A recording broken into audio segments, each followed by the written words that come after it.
বিদ্যালয়গুলিতে পর্যাপ্ত বার্ষিক খরচ দিতে হবে এবং সরকারি বিদ্যালয়ে ভর্তির ফি সুনিশ্চিত করতে হবে।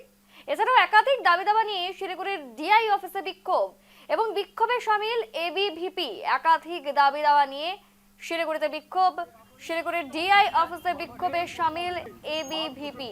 বিদ্যালয়গুলিতে পর্যাপ্ত বার্ষিক খরচ দিতে হবে, এই দাবিতেই আজ তারা সোচ্চার হয়েছে।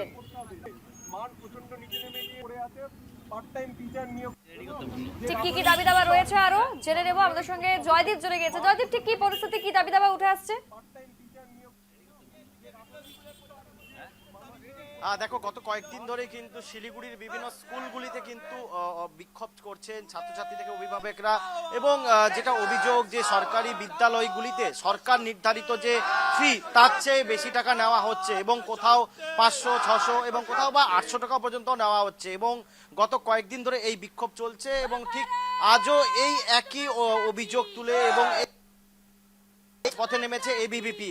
এই মুহূর্তে শিলিগুড়ির যে ডিআই অফিস, সেই ডিআই অফিসের সামনে বিক্ষোভ দেখাচ্ছে এবং শিক্ষামন্ত্রী প্রাপ্ত বসুর মিসিং পোস্টার হাতে রয়েছে, সেখানে পর্যাপ্ত পরিমাণে বরাদ্দ করা হচ্ছে, যার ফলে বিদ্যালয়গুলি আজ কিন্তু চরম বিপন্ন অবস্থায় এবং অনেক স্কুল বন্ধ হয়ে গিয়েছে। এই মুহূর্তে বিক্ষোভকারী এখানে রয়েছে, আমি সরাসরি জেনে নেওয়ার চেষ্টা করবো ঠিক কি কি দাবি রয়েছে। আপনারা দাবিতে মূলত আপনারা সকলেই জানেন, গোটা রাজ্য জুড়ে স্কুলের ভর্তি ফি সেটা এখানে রাজ্য সরকার 240 টাকা নির্ধারিত করেছে। সেই স্কুলের ভর্তির ফি এখন 450, কোথাও 500 টাকার অধিক হয়ে গেছে। তার একমাত্র কারণ রাজ্য সরকার স্কুলগুলোকে পর্যাপ্ত পরিমাণে যে বাৎসরিক অর্থ বরাদ্দ করছে না। তার জন্য সেই বোঝ সাধারণ ছাত্রছাত্রীদের উপরে এসে পড়েছে। রাজ্য সরকার গাফিলতির জন্য সাধারণ গরিব ছাত্ররা, যারা ছাত্রছাত্রীরা যাদের আর্থিক পরিস্থিতি ভালো, তারা একটা বড় সমস্যার সম্মুখীন হয়েছে। আর যখন সমস্যা আসে আমরা তখন দেখতে পাই যে এই রাজ্যের শিক্ষামন্ত্রী তিনি তখন মিস্টার ইন্ডিয়া হয়ে তখন তিনি যান, সে তখন মিসিং হয়ে যায়। তার মিসিং এর জন্য আমরা আজকে এখানে এসেছি এবং 3 দফায় দাবি জানিয়েছি যে রাজ্য সরকারকে পর্যাপ্ত পরিমাণে অর্থ প্রত্যেকটা স্কুলকে বরাদ্দ করতে হবে, স্কুলের গুণগত মান উন্নয়ন করতে হবে এবং পার্ট টাইম টিচার নিয়োগ এটা বন্ধ করতে হবে। পার্ট টাইম স্কুলের গ্রুপ সি, গ্রুপ ডি যে কর্মী নিয়োগ হচ্ছে এগুলা বন্ধ করে পার্মানেন্ট স্টাফ নিয়োগ করতে হবে এবং স্কুলের গুণগত মানকে উন্নয়ন করতে হবে। রাজ্য সরকারকে এটাই আবেদন থাকবে, দিন তো ফুরিয়ে গেছে, কিছুদিনের অপেক্ষা শুধু এই যে পুণ্যের কাজটা করিয়ে দিয়ে যান, সাধারণ ছাত্রছাত্রী যারা রয়েছে এই সমস্যার সমাধান করে দিয়ে যান, না হলে এখন বর্তমানে তো কিছু নিয়ে হাতে বিভিন্ন দাবি দাবা রয়েছে আরো বিস্তারিত জানার চেষ্টা করবো। যদি তুমি একটু সরে কথা বলো, তোমার সাউন্ড পরিষ্কার স্বচ্ছভাবে আসছে না।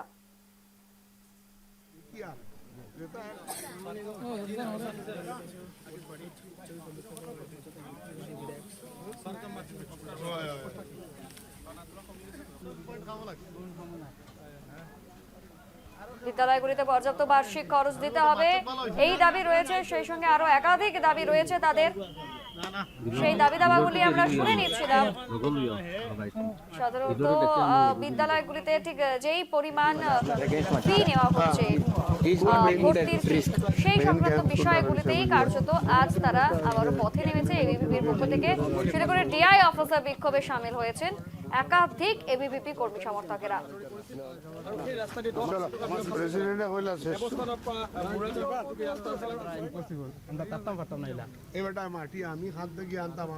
এই ছবি ধরা দিচ্ছে আজ শিলিগুড়ির বুক থেকে, যেখানে ডিআই অফিসের সামনে তারা সোচ্চার হয়েছেন, সামিল হয়েছেন বিক্ষোভে।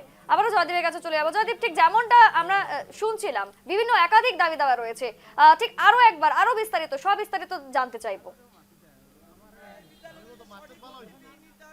আমি একবার প্রবীরকে বলি, সেই যে প্ল্যাকার্ড এবং যে দাবি সম্বলিত স্মারকলিপি তুলে দেওয়া হয়েছে ডিআই এর কাছে, সেই যেগুলি দেখাতে চাইবো। 3 দফা দাবি তুলে দেওয়া হয়েছে, 3 দফা দাবিতেই কিন্তু আজকে তাদের এই বিক্ষোভ, এই 3 দফা দাবির ভিত্তিতে বিক্ষোভ। আমি আবারও আসবো নিকেতের কাছে, কি বলবে এই দাবি নিয়ে? তো আজকে দিলেন আপনারা ডিআই কে, এরপরে যদি সমস্যার সমাধান না হয় সেক্ষেত্রে পদক্ষেপ কি হতো? দেখুন, এই রাজ্য সরকারের কাছে আমাদের কোনো আশা নেই। আমরা এখানে, আপনি এই রাজ্যের শিক্ষামন্ত্রীকে জেলে যেতে দেখেছেন, প্রচুর পরিমাণে শিক্ষকদের রাস্তায় বছরের পর বছর পড়ে থাকতে দেখেছেন। আশা নেই, তাও শেষবার এসেছি, শেষবেলায় এসেছি, শেষবেলায় এই পুণ্যের কাজটা করে দিয়ে যান। যদি করে দিয়ে যেতে পারেন তো ভালো, নাহলে বাংলার সাধারণ জনগণ এর যোগ্য জবাব আগামী দিনে দেবে এবং এই সরকারকে বঙ্গোপসাগরে বিসর্জন দেবে নবান্ন থেকে উৎখাত করে। একদমই তাই।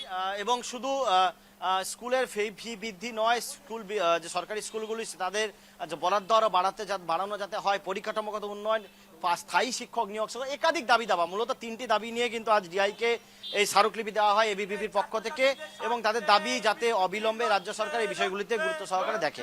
এসব একদমই, তাদের এই কর্মসূচি ঠিক কতক্ষণ চলবে, ঠিক এর পরবর্তীতে তারা আরো কি কি করবে? একদমই তাই। কিছুক্ষণ আগে তারা ডিআইকে তাদের যে দাবি সম্বলিত 3 দফা দাবি সম্বলিত স্মারকলিপি তুলে দিয়েছেন, এবং এখন বর্তমানে তারা ডিআই অফিসের সামনে বিক্ষোভে সামিল হয়েছেন। বিক্ষোভের ছবিটা আমি আবার প্রবীরকে একবার বলি দেখাতে। হাতে পোস্টার রয়েছে রাজ্যের শিক্ষামন্ত্রী ব্রাত্য বসুর মিসিং যে পোস্টার, সেই পোস্টার হাতে নিয়ে কিন্তু বিক্ষোভকারীরা কিন্তু সামিল হয়েছে। আমি সেই ছবি কিন্তু সরাসরি তুলে ধরছি, যারা এখানে বিক্ষোভকারী রয়েছেন তাদের থেকে সরাসরি কিন্তু সেই ছবি আমি তুলে ধরছি বিক্ষোভকারীদের।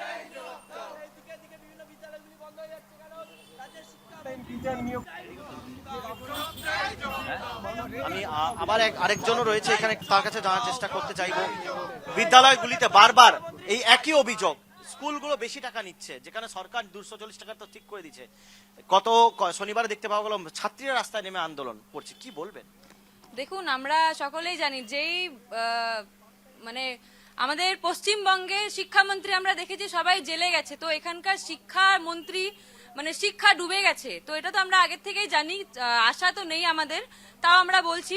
এখন আমরা দেখলাম ছাত্রীরাও নেমেছে, তাকেও কিন্তু প্রশাসনের কাছে বাধ্য, মানে তারাও বাধা দিচ্ছে, আমরা দেখলাম তো 240 টাকা করে আমরা দেখেছি, কিন্তু স্কুলকে নির্ধারিত যে পর্যাপ্ত টাকা দেওয়ার কথা, তো সেটা সরকার দিচ্ছে না, তো তার জন্যই স্কুল থেকে এরকম পদক্ষেপ নেওয়া হচ্ছে। তো আমাদের অনুরোধ রয়েছে যে সঠিক যে টাকা, পর্যাপ্ত টাকা স্কুলকে দেওয়া হোক, তার সাথে সাথে বাথরুম, ওয়াশরুম, জলের ব্যবস্থা, বাকি যে মিড ডে মিল দেওয়া হয়, তো আমরা দেখি মিড ডে মিলে ওই যে চাল থাকে, চালের মধ্যে পোকা বেরোয়, খাবার খুব একটা একদমই লো কোয়ালিটি খাবার দেওয়া হয়, তো সেগুলো ঠিক করা। বাকি তো আমরা আছি, আমরা আগামীতে পদক্ষেপ নেব, আমরা আগামীতে বড় আন্দোলন করব। একদমই তাই। আগামী দিনে আরো বৃহত্তর আন্দোলন আমার কিন্তু হুমকি দেওয়া হয় এবিভিপির পক্ষ থেকে, এবং আজ তারা শুধুমাত্র ডিআইকে তাদের যে দাবি সম্বলিত স্মারকলিপি সেইটা তুলে দেয়, এবং আগামী দিনে যদি এই সমস্যার সমাধান না হয় সেক্ষেত্রে যে আরো বৃহত্তর আন্দোলনে নামতে চলেছে এবিভিপি, সেটা কিন্তু কার্যত আজকের এই আন্দোলন থেকে স্পষ্ট। একদমই জয়দীপ, তোমাকে ধন্যবাদ। এবং এই আন্দোলন চলছে, ঠিক পরবর্তীতে আরো কি কি কর্মসূচি থাকে তাদের, সেটাই কিন্তু এখন দেখার।